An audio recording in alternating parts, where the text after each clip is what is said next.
Du jour. Et je donne la parole à Madame Rosemarie Di Carlo.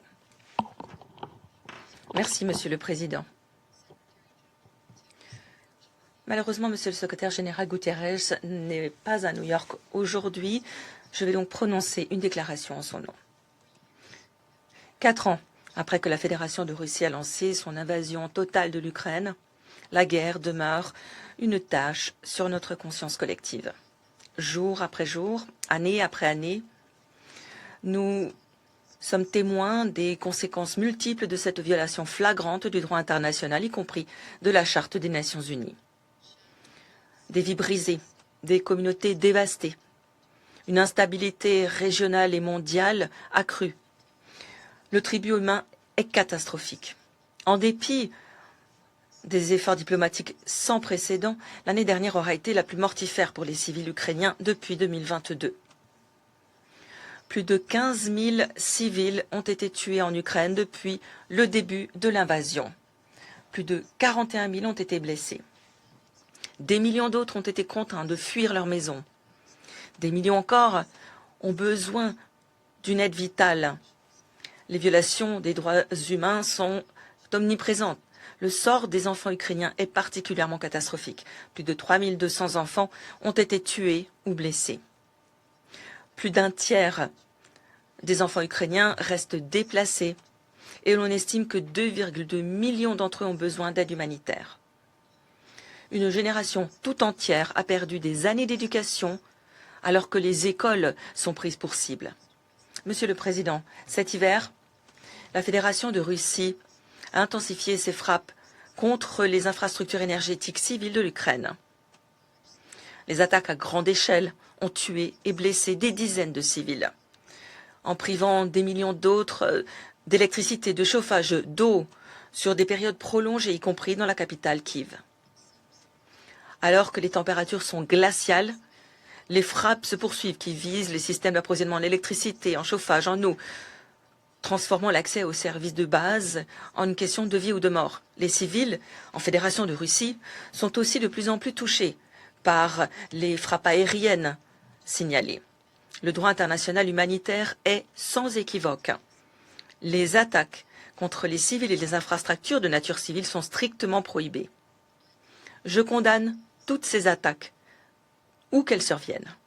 J'exhorte les deux parties à adopter immédiatement un moratoire sur ces attaques. Monsieur le Président, les combats qui se poursuivent représentent aussi un risque direct pour le fonctionnement en toute sûreté, en toute sécurité des sites nucléaires ukrainiens.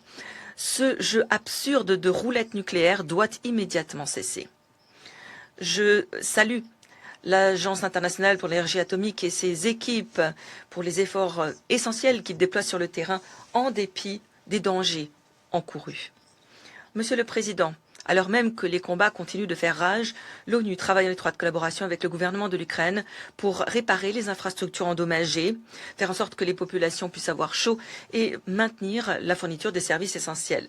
En dépit d'un accès limité et de conditions de sécurité qui se détériorent, nous travaillons aussi avec les partenaires locaux pour fournir des vivres, de l'eau, des médicaments et d'autres articles humanitaires, notamment à ceux et celles qui se trouvent dans les communautés sur les lignes de front.